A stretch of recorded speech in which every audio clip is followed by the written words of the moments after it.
تو آئیے دوستوں ہم ایک تمثیل پر غور کرتے ہیں جس کا عنوان ہے سچا نظریہ۔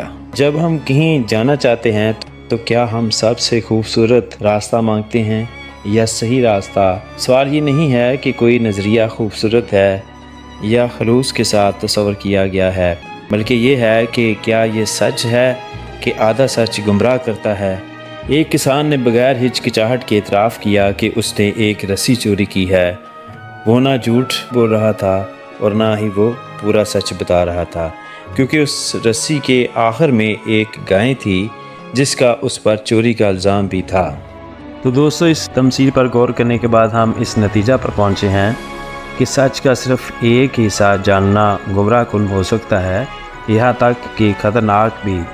بہت سی باتیں جو ہم سنتے ہیں، خاص طور پر مذہب کے حوالے سے، وہ پوری کہانی کا صرف ایک چھوٹا سا حصہ ہوتے ہیں، حالانکہ وہ ظاہری مکمل اور کافی لگتی ہیں۔ لہٰذا ہر ایک کو روحانی معاملات میں پوری سچائی کو قائم کرنے کی کوشش کرنی چاہیے۔ اگرچہ قرآن بہت ساری بائبل کی کہانیوں کی طرف اشارہ دیتا ہے، ہمیں مسلمانوں کو بائبل کو پڑھنے کی ترغیب دینی چاہیے تاکہ پوری حقیقت تک پہنچ سکیں۔